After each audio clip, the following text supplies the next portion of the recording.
გამარჯობა. BMG TV-ს წერტილის დროა, მე ვარ BMG-ს მთავარი რედაქტორი და ტელეპროექტ წერტილის ავტორი და წამყვანი ჟურნალისტი თელარა გელანდია. საქართველოს საცალო და ელექტრონული კომერციის ბიზნესი დაუბეგრავი საერთაშორისო ონლაინ ვაჭრობის წინააღმდეგ ერთიანდება. ამ სექტორის სახელმწიფოსგან თანაბარი კონკურენციის პირობების შექმნას მოითხოვს. წერტილის დღევანდელი სტუმარი სწორედ საქართველოს საცალო და ელექტრონული კომერციის ასოციაციის პრეზიდენტი თამარ გოგოლაშვილი იქნება და მომდევნო 9 საათის განმავლობაში ბიზნესის ხმას მოვისმენთ. გავიგებთ, როგორ შეცვალა ბაზარი ჩინური ონლაინ პლატფორმა ტემუს განსაკუთრებულმა პოპულარობამ ჩვენს ქვეყანაში და არა მარტო და რატომ დადგა სერიოზული გამოწვევის წინაშე ადგილობრივი ბიზნესი და სამუშაო ადგილები. ვისაუბრებთ იმაზეც, როგორ კარგავს შემოსავლებს სახელმწიფო ბიუჯეტი და რა არის ადგილობრივი ბიზნესის მთავარი მოთხოვნა და არგუმენტები. თუმცა, ვიდრე უშუალოდ ინტერვიუს დავიწყებთ, მინდა ამ ეთერიდან კიდევ ერთხელ მოვუწოდო შემოსავლების სამსახურს, არ ღვევს კანონს, საქართველოს ზოგად ადმინისტრაციულ კოდექსს, რომლის მე-40 მუხლის საჯარო დაწესებულებებს პირდაპირ ავალდებულებს საჯარო ინფორმაცია, მათ შორის ელექტრონული ფორმით მოთხოვნილიც გასცენ დაუყოვნებლივ ან არაუგვიანეს 10 დღისა. ახლა კი პროდიუსერს ვთხოვ ეკრანზე აჩვენოს BMG-ს მიერ სხვადასხვა თემაზე შემოსავლების სამსახურში გაგზავნილი არაერთი კითხვა. ეს მეილი 2025 წლის 22 სექტემბრითაა დათარიღებული, რასაც ეკრანზე ხედავთ. პასუხი ამ დრომდე არ მიგვიღია, ანუ გასული არა 10 დღე, არამედ უკვე 10 თვე. ჩვენი ერთ-ერთი მთავარი კითხვა სწორედ ამანათების სტატისტიკას შეეხებოდა, კერძოდ ვითხოვდით მონაცემებს თუ რამდენი ამანათი გამოიწერეს საქართველოში ელექტრონული კომერციის გზით 2020-25 წლებში გვაინტერესებდა რამდენი ამანათი იყო 300 ლარზე ნაკლები ღირებულების და შესაბამისად არ ექვემდებარებოდა დამატებული ღირებულების გადასახადი დაბეგრვას და რამდენი ღირებულება აღემატებოდა 300 ლარს. გვაინტერესებდა ჯამურად რამდენი მილიონი ლარის დეღიგეს გადახდა მოხდა ამანათებზე აღნიშნულ წლებში და ასე შემდეგ. დღესაც კი ვცადეთ შემოსავლების სამსახურის ხელხაზე დარეკვა, რადგან პრესამსახურს ვერ დავუკავშირდით, არ გვპასუხობენ, თუმცა უშედეგოდ. მოკლედ, პასუხი 10 დღეში უნდა მიგვეღო, მაგრამ 10 თვე გავიდა და ისევ დუმილია. თუმცა, ახლა მინდა გაჩვენოთ ინფოგრაფიკა, რომელიც საქართველოს საცალო და ელექტრონული კომერციის ასოციაციის მიერ შემოსავლების სამსახურიდან გამოთხოვილ მონაცემებს ეფუძნება, როგორც ჩანს, დარგობრივ ასოციაციას RSG-დან სტატისტიკა მიაწოდეს, რაც კარგია. როგორც ირკვევა, ბოლო 5 წლის განმავლობაში საზღვარგარეთიდან გამოწერილი ამანათების რაოდენობა თითქმის 5-ჯერ არის გაზრდილი. 2020 წელს თუ 5 მილიონამდე იყო, 2025 წლის ბოლოს ამ მაჩვენებელმა 19 მილიონს გადააჭარბა. თითქმის 10-ჯერ არის გაზრდილი ამანათების წონაც. რაც შეეხება ჯამურ ღირებულებას, თავად შემოსავლების სამსახურის ინფორმაციით. 2020 წელს თუ მოქალაქეებმა 558 მილიონი ლარის ამანათები გამოიწერეს უცხოეთიდან, 2025 წლის ბოლოს ამ თანხამ 2 მილიარდ ლარს გადააჭარბა. 2026 წლის აპრილის ჩათვლით კი, როგორც ინფოგრაფიკზე ხედავთ, უკვე გამოწერილია 700 მილიონ ლარამდე ღირებულების 6,6 მილიონი ამანათი რაოდენობრივად.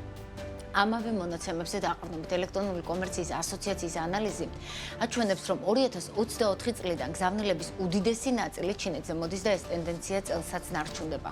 2025 წლის სრული სტატისტიკით შარშან საქართველოში შემოსული 19 მილიონი ამანათიდან თითქმის 14 მილიონი სწორედ ჩინეთიდან გამოვიწერეთ. ღირებულებაში კი ეს ასე გამოიყურება. 2 მილიარდიანი გზავნილებიდან 874 მილიონი ლარი სწორედ ჩინეთში წავიდა.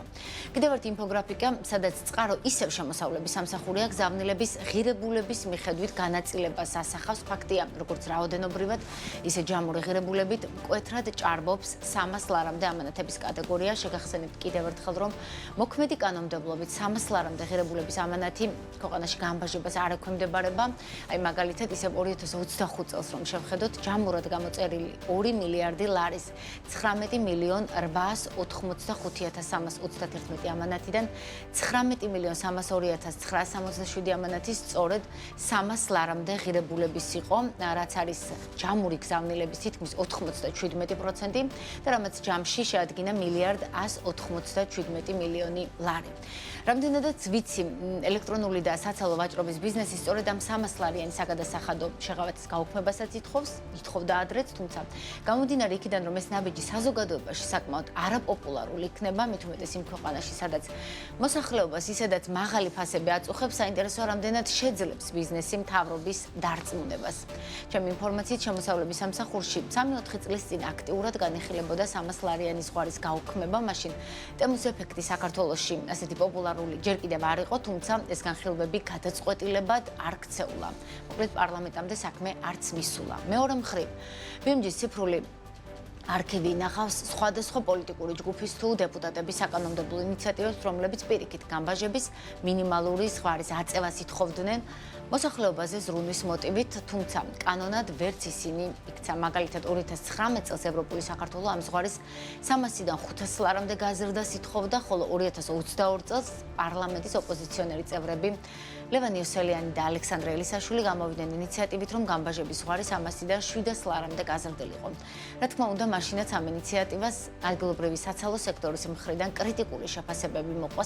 სავაჭრო ქსელების მფლობელები აცხადებდნენ და ამას BMG-ის არქივიც ადასტურებს, რომ ზღვარის გაზრდა მნიშვნელოვნად დააზიანებდა ადგილობრივ ბაზარს და ქვეყნის ეკონომიკას. გამბაჟების 300 ლარიანი შეღავათის გაუქმების წინააღმდეგი ლოგიკურად ფინანსთა სამინისტრო მთავრობა არ უნდა იყოს, რადგან ეს ბიუჯეტში მეტ გადასახადს ნიშნავს, თუმცა ეს ნაბიჯი პოპულარული ნამდვილად ვერ იქნება, როგორც უკვე ვთქვი, მოქალაქეები უცხოეთიდან, მათ შორის ტემუდან ნივთებს სწორედ იმიტომ იწერენ, რომ ფული დაზოგონ.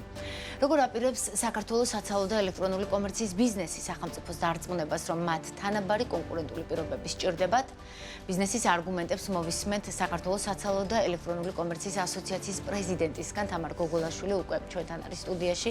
საღამოშტების თამარ, ძალიან დიდი მადლობა თქვენი დროისთვის. მოკლედ, გამოწვევა ახალი არაა, როგორც საცალო, ისე ელექტრონული კომერციის ბიზნესი ამ პრობლემებზე ცალ-ცალკე ხშირად საუბრობდით და საუბრობთ ბოლო წლებია. მოგვიყევით პირველ რიგში, რატომ გაერთიანდით და რას ითხოვთ სახელმწიფოსგან, რა არის თქვენი ძირითადი პრობლემა სექტორის, რაც უნდა მოგვარდეს? მოგესალმებით, მივესალმებით თქვენს მაყურებელს, მადლობა დათმობილი დროისთვის.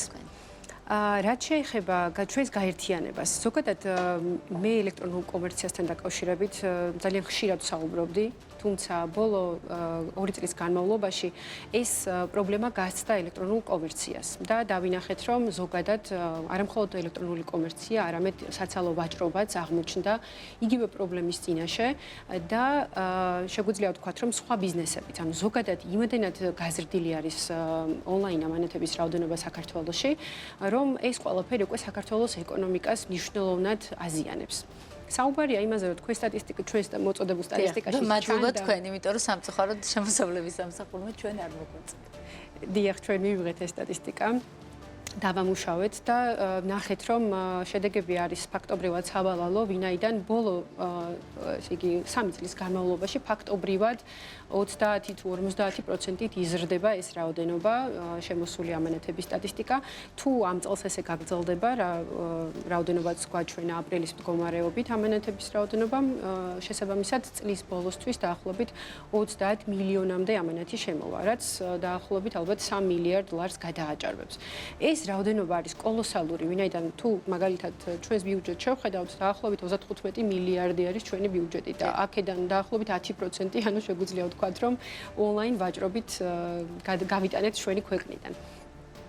ეს საკითხი, რა თქმა უნდა, პირველ რიგში აზიანებს ადგილობრივ ბიზნესს, როგორც ელექტრონულ კომერციას, ასევე საცალო ვაჭრობას, აზიანებს ადგილობრივ წარმოებას, განსაკუთრებით აზიანებს მცირე მეწარმეებს, ვინაიდან დიდ ბიზნესს მეტნაკლებად კიდევ ჯერ აქვს ლუფტი, რომ რაღაცნაირად გაუმკლავდეს ამ კონკურენციას. თუმცა პირველ ეტაპზე, რასაც ჩვენ უყურებთ, ხო, ანუ ყველაზე დიდი დარტყმის წინაშე აღმოჩნდნენ ის მეწარმეები, მცირე მეწარმეები, რომლებიც რაღაცა პროდუქციას აწარმოებენ თავისთვის და ყიდიან ამ ყველაფერს, ასევე აღმოჩნდნენ ისეთი ადამიანები, რომლებიც მცირე ბიზნესს აწარმოებენ, ჩამოაქვთ, ყიდიან ამ ყველაფერს, იხდიან გადასახადებს და შესაბამისად ფაქტობრივად არაკონკურენტულ გარემოში არიან ისეთ იმპორტიორებთან და მიმართებაში, რომლებიც ამ ყველაფერს არ იხდიან.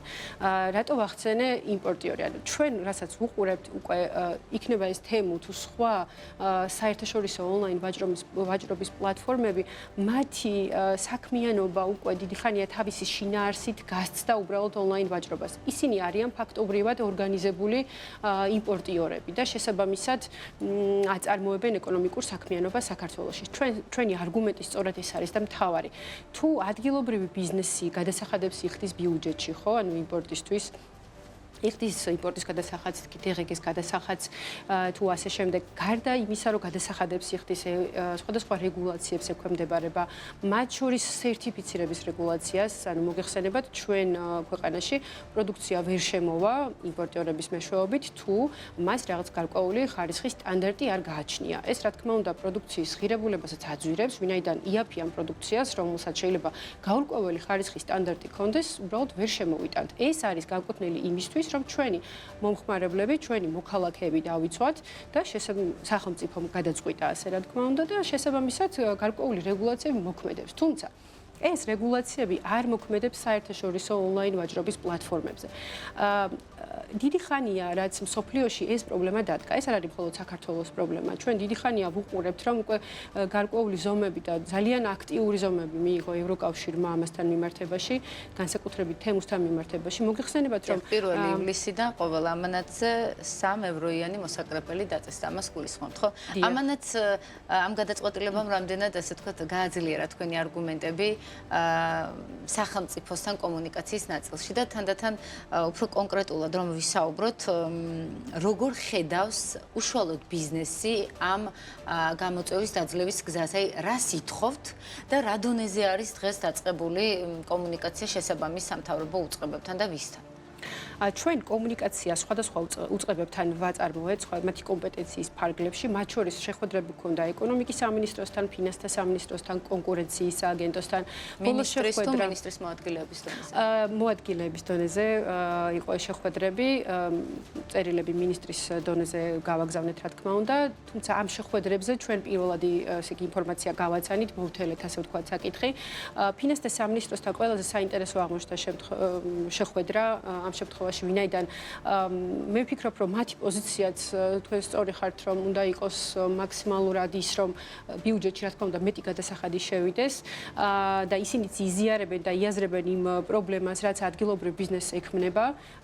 ინფორმაცია მათ აქვთ და მე რამდენადაც ვიცი და საკმაოდ პირველი პირებისგან შემოსავლების სამსახურის 3-4 წლის წინაც უკვე ფიქრობდნენ ამ 300 ლარიანი ზღვარის საერთოდ გაუქმებაზე. დიახ, ამაზე მსჯელობა მიდიოდა, სამუშაო პროცესიც დაწყებული იყო, მეც ესე მახსოვს 2022 წელს, თუმცა ეს საკითხი რატომღაც გაჩერდა მაშინ თემუს ეფექტი ჯერ ნამდვილად არ იყო ცნობილი და დღეს 24-დან შემოვიდა, 23-დან შემოვიდა, მაგრამ 2024-ში უკვე დავინახეთ პირველი დარტყმა და პირველი ტალღა, ესე ვთქვათ, ამ ეფექტის, როდესაც გაორმაგდა თუ გასამაგდა ამანათების რაოდენობა, მაგრამ ვისაუბრეთ რა ამ საკითხზე, ანუ ჩვენ შევჯერდით იმაზე, რომ რაღაც გარკვეულ პროექტზე დავიწყებთ მუშაობას, ჩვენ საკანონმდებლო წინადადებას რა თქმა უნდა მივაწვდით და მე ამაზე იქნება საუბარი. კონკრეტულად კითხავთ და მე აუცილებლად მომხმარებლის გადმოსახედიდანაც უნდა დავსვა რამდენიმე კითხვა. რას სთავაზობთ სახელმწიფოს? რა მოდელი, როგორ უნდა გადაიჭრას ის პრობლემა, რომელიც თქვენ პრობლემად მიგაჩნიათ? პირველ რიგში ჩვენ საუბრობთ იმაზე, რომ თემუ და სხვა მსგავსი პლატფორმები არიან ორგანიზებული იმპორტიორები, მათი საქმიანობის სახე ამაზე მიუთითებს და შესაბამისად მათ უნდა გადაიხადონ გადასახადები საქართველოს ბიუჯეტში.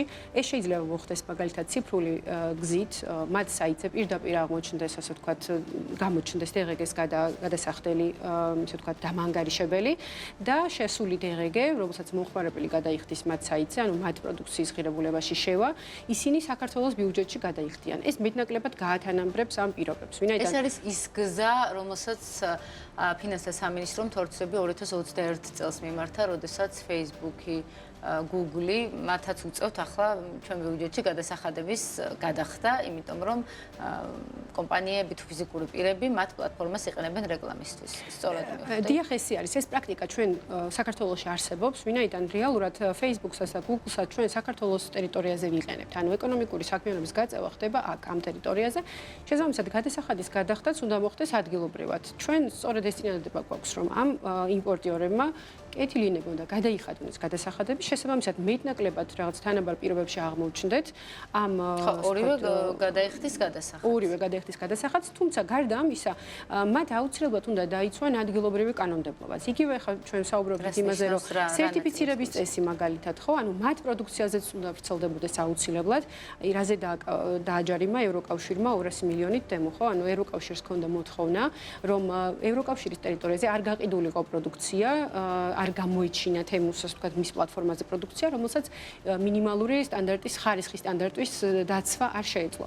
თუმცა, როგორც აღმოჩნდა, შემოწმების შედეგად მათ ეს პირობა დაარღვიეს და შესაბამისად დაჯარიმდნენ აი ამ თანხის ოდენობით. იგივე ხდება საქართველოშიც, ჩვენ არ გვაქვს არანაირი ბერკეტი იმისთვის, რომ ჩვენი მომხმარებლები დავიცვათ, ხო, თუ ადგილობრივი იმპორტიორები ვაკონტროლებთ პროდუქციის ხარისხს, ამ შემთხვევაში საერთაშორისო პლატფორმებმაც უნდა გააკონტროლონ ეს ხარისხი, ვინაიდან რა შემოდის და რას იღებს ჩვენი მომხმარებლები, ეს ჩემი აზრით სახელმწიფო საზრუნავიც არის, ხო? ამ შემთხვევაში მაშინ რატო გვაქვს სხვადასხვა წესების უსაცუნებლობა, რატო არსებობს, ხო, რატო ამოწმებთ სხვადასხვა პროდუქციას. იგივე პირობა უნდა გავრცელდეს აუცილებლად და ამ შემთხვევაში კიდევ ვისაუბრებთ იმაზე, რომ კონკურენციის ნაწილშიც კი, ხო, ანუ მნიშვნელოვანი არის, რომ დარეგულირდეს ეს კონკურენციის სააგენტოს დაქვემდებარებაში არის დღეს ნაწილობრივ ელექტრონული კომერცია და შესაბამისად კანონს აღასრულებს იგი, თუმცა ეს კანონი ვერ მოქმედებს საერთაშორისო მოთამაშეებზე მომხმარებლის უფლებების დაცვის ნაწილში იქნება ეს თუ მაგალითად ერთ-ერთი თუმცა ტემუს ნაწილში აი უკმაყოფილო მომხმარებელი ნაკლებად მინახავს პირიქით ამბობენ რომ ძალიან სწრაფად ახერხებენ ალბათ პოლიტიკაც ასეთი აქვს რომ თუ წუნდებულია ნივთი ან არ მოეწონა უფასოდ მოვა კურიერი ისევ წაიღებს ახალს გამოგიგზავნის ესეც ერთგვარი ხრიკია შეიძლება მარკეტინგული და სწორად გათვლილი მომხმარებლის ასე ვთქვათ ბაზის გასაზრდელად. ჯერჯერობით ესეა, რა თქმა უნდა, თუმცა ჩვენ ვსაუბრობთ არა მხოლოდ თემუზე, ჩვენ ვსაუბრობთ იმაზე, რომ ეს პრობლემა ნებისმიერ ონლაინ მაღაზიას ეხება. ხვალ სხვა გლობალური მოთამაშე რომ შემოვიდეს და იგივე პრინციპით მომხმარებელს აღარ დაუბრუნოს პროდუქცია, ხო?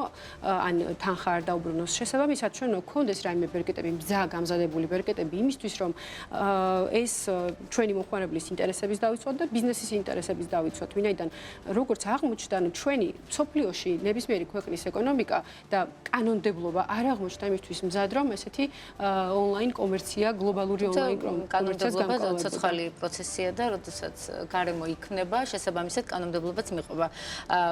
300 ლარიანი ლიმიტის გაუქმებას ამანათებზე. ეს თემა იყო თუ არა აი ამ თქვენ შეხვედრებზე ეკონომიკის სამინისტროსთან, ნაკლებად ალბათ უფრო ფინანსთა სამინისტროსთან დაყენებული და ისევ არის თუ არა ძალაში ან დღის წესრიგში ეს საკითხი. ამაზეც მიდის საუბარი, რა თქმა უნდა, ვინაიდან ნებისმიერი კუთხით განვიხილოთ და ამ შეღავათის გაუქმებაც. ალბათ რაღაცა კონკრეტული ვერსია ჩამოყალიბდება საბოლოო ჯამში, როგორც მოგახსენეთ, ანუ სამუშაო რეჟიმში ხდება ეს ყველაფერი და ჩვენ შეგვიძლია უბრალოდ შევთავაზოთ და მე უკვე ამაზე უნდა მოხდეს მსჯელობა. თქვენი მოთხოვნების ჩამონათვალში 300 ლარიანი. შეგვიძლია ვთქვათ, რომ ესეც განიხილება, რა თქმა უნდა, ვინაიდან აქ უფრო უპირატესი არის უკვე ქვეყნის ეკონომიკური ინტერესები, ვინაიდან დღეს ამ 300 ლარიან ზღვარს ძალიან ბევრი კომპანია იყენებს ჩვენი ქვეყნის საზიანოდ, ჩვენი ბიზნესის საზიანოდ, რაც ერთის მხრივ ბიზნესის პრობლემა აღარ არის უკვე. ანუ ეს ბიზნესები და ჩვენ ნახეთ რა 2 მილიარდი ლარი გავიდა მარტო წინა წელს ქვეყნიდან, ეს ბიზნესები ქმნიან საქართველოში დასაქმებას, ხო? ანუ ამ ბიზნესებში მცირე მეწარმეობის სახით თუ თანამშრომლების სახით უამრავი ადამიანი, 10,000-ობით ადამიანი არის დასაქმებული და შესაბამისად ეს ადამიანები კარგავენ სამუშაო ადგილებს, ანუ მეწარმეები კარგავენ თავიანთ ბიზნესებს. სტატისტიკა გაქვთ თუ ამ მონაცემებსაც ახლა აგროვებთ როგორც საცალო, ისე ელექტრონული კომერციის ბიზნესი, რომ რამდენად, ასე ვთქვათ, ბიზნესს რამდენად ურტყამს ტემუ თუ სხვა ონლაინ პლატფორმებიდან გაზრდილი მონათები. დიახ, სწორედ ეხლა ვაგროვებთ ამ მონაცემებს, როგორც ნახეთ ეს მონაცემები, სხვადასხვა უწყებებიდან ანუ გამოვითხოვთ მონაცემებს და საბოლოო ჯამში შევაჯამებთ საერთო სურათს, რა იქნება, თუმცა შეგვიძლია ვთქვათ, რომ ძალიან ბევრი ონლაინ მაღაზია, რასაც უკვე ვუყურებთ, გაკოტრდა, გაჩერდა, მათ შორის საკურიერო კომპანიებიც, რომლებიც აი ამ ბაზრის ცვლილებებმა, ასე ვთქვათ, გაანადგურა. ფაქტი არის, რომ ეს ყველაფერი უარყოფითად აისახება ჩვენს მოსახლეობაზე, ჩვენს მცირე ბიზნესებზე, ზოგადად მეწარმეობაზე და ასე შემდეგ. მოსახლეობა და მომხმარებელი ხშირად ვახსენეთ და თუ გიყურებენ ახლა რა თქმა უნდა, დარწმუნებული ვარ, ბევრს გაუჩნდება კითხვა და დასაწყისშიც ვახსენებ ეს, რომ 300 ლარიანი ზღვარის გაუქმება ნამდვილად ვერ იქნება პოპულარული გადაწყვეტილება, პირიქით გავიხსენე წინა პარლამენტში ოპოზიციონერი დეპუტატები ითხოვდნენ ჯერ 500 ლარამდე, შემდეგ 700 ლარამდე გაზრდას მოსახლეობაზე ზრუნის მოტივით, რომ აქ ძალიან ძვირია, ფასები გვაწუხებს, შემოსავალი იმდენი არ გვაქვს და თუ ადამიანს აქვს შესაძლებლობა, რომ უფრო იაფად შეიძინოს პროდუქტი, ტანსაცმელი თუ სხვა ნივთი, რატომ ართმევს სახელმწიფო ამის შესაძლებლობას? აი როგორ აპირებთ, ან გასაგებია რომ ხარისხზე უსაფრთხოებაზე, რაც ძალიან მნიშვნელოვანია, აკეთებთ აქცენტს, მაგრამ მოქალაქე დაარწმუნოთ, რომ ჯობია რაღაცა ნივთი შეიძინოს ორჯერ ძვირადაც ან 30%-ით ძვირად იმას ვიდრე ახლა ამ ფასად ყიდულობს. იმიტომ რომ ეს თუ საგადასახადო ნაწილში მოყვათ ხელისუფლება 30-300 ლარიანი ლიმიტიც გაუქმდა, ეს ხომ გააძვირებს საბოლოო ჯამში ჩვენ საუბრობთ იმაზე, თუ რა არის სამართლიანი. ანუ დღეს ადგილობრივი ბიზნესი არის უსამართლო ბიზნეს, ასე ვთქვათ, გარემოში, მაშინ, როდესაც ისინი იხდიან გადასახადებს ზრუნავენ მომხმარებლების უფლებებზე, ჯანმრთელობაზე, ხარისხის დაცვაზე და ასე შემდეგ. ამას არ აკეთებენ მეტწილად ონლაინ პლატფორმები. ანუ აქ უკვე საუბარი არის იმ სამართლიან პირობებზე, რომელიც ყველა ქვეყანაში, მათ შორის საქართველოს კოდექსით უნდა იყოს გარანტირებული. ეს ძალიან მნიშვნელოვანი საკითხია, ვინაიდან ჩვენი ბიზნესი არის ის, რაც ამოძრავებს ქართულ ეკონომიკას. გადინებული 2 მილიარდი ლარი თავისი მულტიპლიკატორის ეფექტით გაცილებით დიდ ეფექტს, უარყოფით ეფექტს იძლევა ჩვენი ქვეყნის ეკონომიკაში.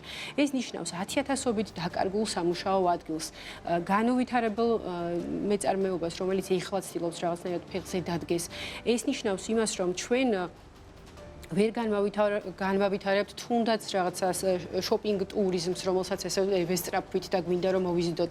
ხო, თუ ქვეყანა არ იქნება დაცული საკანონმდებლო დონეზე, შესაბამისად ძალიან ბევრი ბრენდი უბრალოდ დატოვებს ამ ქვეყანას და მე აი ის რითიც ვტყვებით, ხო, ჩამოდიან ტურისტები ჩვენთან შოპინგობენ, მიდიან მე თავის ქვეყანაში, ხო? აი ამასაც კი შეიძლება საფრთხე დაემუქროს. უამრავი ადამიანი, რომელიც უკვე აქ ვეღარაფერს ვეღარ აკეთებს, ხო, ბიზნესი დახურა, რაღაცა სამსახური დაკარგა და ეს 2 მილიარდი არის 10,000-ობით სამუშაო ადგილი. ეს ხალხი მიდის ემიგრაციაში. ანუ ჩვენ უნდა ვისაუბროთ იმაზე, რომ რეალურად ეს უკვე ცდება რაღაცა იმ 300 ლარიანი ლიმიტის თემას. ანუ ეს არის დემოგრაფიული, ეკონომიკური, სოციალური საკითხი, რომელიც მეორეს მხრივ უნდა დავინახოთ, ხო? ანუ რატომ მიიღეს მაშინ სხვა ქვეყნებმა, რატომ მიიღო ევროკავშირმა ეს გადაწყვეტილება, რომ რაღაცნაირად შეეფერხებინათ ემუს მუშაობა.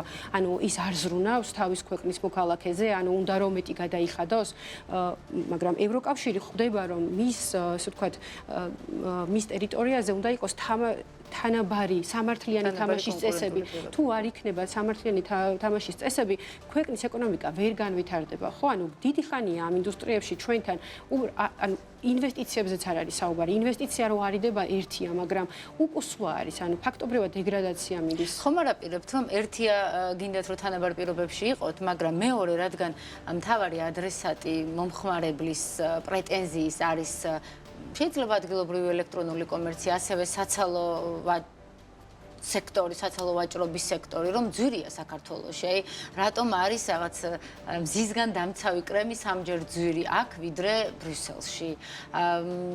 ტანსაცმელი და ძალიან ხშირია გამოწერებზე ადამიანები გადასული.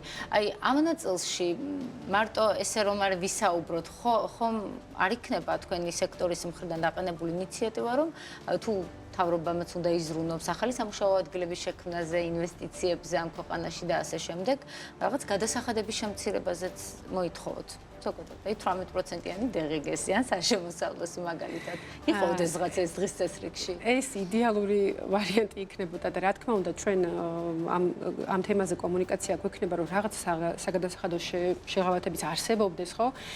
თუმცა ეხლა პირველ ეტაპზე რაც დგას მწვავე საკითხად, ეს საკითხი არის მოსაგვარებელი. ეს მნიშვნელოვანი არის, რომ უახლოეს მომავალში დავიწყოთ ამაზე საუბარი, დავიწყოთ ამაზე მუშაობა და მე უკვე მომხმარებელთან მიმართ, აი ფასები ბიზნესებთან მიმართებაშიც, რა თქმა უნდა, ისედაც რასაც უყურებ ბოლო პერიოდის ტენდენცია, ფაქტი არის, რომ ადგილობრივი იმპორტიორები ცდილობენ, რომ რაღაცნაირად ფასები შეამცირონ და კონკურენცია გაუწიონ.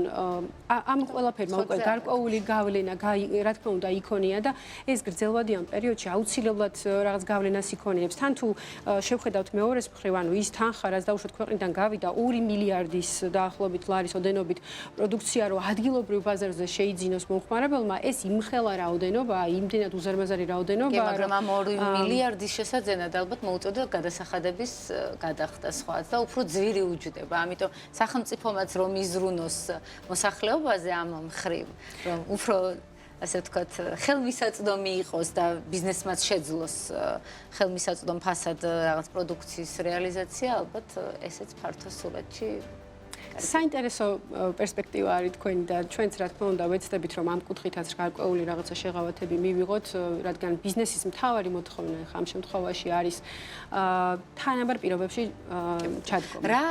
რა ვადა გაქვთ აღებული, ან რა სიხშირის კომუნიკაცია გაქვთ ეკონომიკის და ალბათ ფინანსთა სამინისტრო არის ასე ვთქვათ მთავარი რგოლი და შემდეგ უკვე პარლამენტი იმისთვის რომ ეს უბრალოდ საუბრად რაღაც დისკუსია არ დარჩეს. ეს საკითხი მე არ ვფიქრობ რომ დარჩეს უკვე საუბარს მიღმა ვინაიდან ძალიან მწვავედ დგას დღეისთვის და მგონია რომ ნელ-ნელა ამ ყველაფერს თითოეული ჩვენი მოქალაქე ასე ვთქვათ თავის თავზე შეიგრძნობს. ვფიქრობ რომ სექტემბრისთვის უკვე მზად გვექნება ჩვენი პროექტი, უფრო ადრეს გვექნება, თუმცა საკანონმდებლო ინიციატივა სექტემბერში მოხდება ამ კუთხით კომუნიკაცია და გავაგრძელებთ აქტიურ კომუნიკაციას სხვადასხვა სამინისტროებთან თუ უწყებებთან იმისთვის რომ ისეთი საკითხები განვიხილოთ, რაც ჩვენთვის ძალიან მნიშვნელოვანია. ერთი არის სწორედ ეს 300 ლარიანი ზღვარი იქნება ეს თუ ადგილობრივი იმპორტერთან გათანაბრება. ვერ ვიტყვი ასე ცალსახად სიმართლე გითხრათ, იმიტომ რომ ერთობლიობაში გარკვეულ რაღაც პროექტს შევიმუშავებთ, რომელსაც წარუდგენთ და მე უკვე როგორც ევროკავშირმა გადაწყვიტა 3 ევროიანი მოსაკრებელი, რაღაც ამ მოდელით წახვიდეთ, შეიძლება რაღაც სხვა თანხით. ეს მოდელი შესაძლოა გავითვალისწინოთ, ვინაიდან ევროკავშირის პრაქტიკა რეალურად ყველაზე კარგი პრაქტიკა არის. დიახ, და რეალურად 2022-ში ძალიან ახლოს იყო ევროკავშირის პრაქტიკასთან, ის რაც დაუშვათ ფინანსთა სამინისტრომ შეიმუშავა. და ვფიქრობ, რომ რაღაცა მაგკუთხითაც შეიძლება წავიდეთ. ანუ ფაქტი არის, რომ სხვა ქვეყნები მიმართავენ ზომებს იმისთვის, რომ თავიანთი ასე ვთქვათ, მცირე ბიზნესი დაიცვან, ზოგადად ბიზნესი დაიცვან და ქვეყნის ეკონომიკა და მნიშვნელოვანია, რომ ჩვენც რაღაცა გარკვეული ზომები რომ შევაჯამოთ ამ ეტაპზე გრჩებათ შთაბეჭდილება, რომ მთავრობა იზიარებს და ხედავს გამოწვევებს და შესაბამისად თქვენი მოთხოვნები სავარაუდოდ იქნება გათვალისწინებული. მნიშვნელოვანია ისიც, რომ ჩვენი პოზიცია და მომხმარებლის ნაწილიც, რა თქმა უნდა, ჩვენ აბსოლუტურად ვიაზრებთ იმას, რომ მომხმარებელი უნდა იყოს ერთის მხრივ დაცული, მაგრამ მეორეს მხრივ არ გაუძვირდეს პროდუქცია. თუმცა ჩვენ იმაზე ვსაუბრობთ, რომ ახალ ფასების შემსწავლელ კომისიას შექმნით და დაგიბარებთ პარლამენტში. თუმცა მთავარი რაც არის ჩემი აზრით არის ის, რომ ის ვინც ეწევა ორგანიზებულ იმპორტს და ამ შემთხვევაში მაგ საუბარი ონლაინ პლატფორმებზე, ამ პლატფორმებმა აუცილებლად უნდა გადაიხადონ შესაბამისი გადასახადები ბიუჯეტში. ეს არ უნდა მოხდეს მომხმარებლის ხარჯზე. მტერი ბრწყალებში ადგილობრივი ბიზნესის არის ტემოს პლატფორმა, ძირითადად დომინანტი მაინც და დომინანტი ალბათ ტემო არის, თუმცა ოფიციალურ წყაროებში ეს არ ფიქსირდება, თუმცა ხო, ჩინური პლატფორმები ყველაზე დიდ, ასე ვთქვათ, გამოწვევას წარმოადგენენ დღეს აი ამ კუთხით. წერტილი რას დაუსვათ ამ ქვეყანაში? ან ნებავთ თქვენ სექტორში, რა არის სუსტი წერტილი, რაც განვითარებას აფერხებს? ამ ეტაპზე საკანონმდებლო უთანასწორობას ჩემი აზრით. ამას უნდა დაესვას საოცრებად წერტილი, ვინაიდან ერთადერთი გზა არის იმისთვის, რომ ჩვენი ადგილობრივი ბიზნესი და ეკონომიკა დავიცვათ. წარმატებები, BMG მიადევნებს თვალს, როგორ განვითარდება თქვენი კომუნიკაცია და მუშაობა სახელმწიფო უწყებებთან. მადლობა ინტერვიუსთვის. წერტილი დღეს ამით დასრულებულია. ჩვენს კითხვებს პასუხობდა საქართველოს საცალო და ელექტრონული კომერციის ასოციაციის პრეზიდენტი თამარ გოგოლაშვილი. მე ხვალამდე გემშვიდობებით.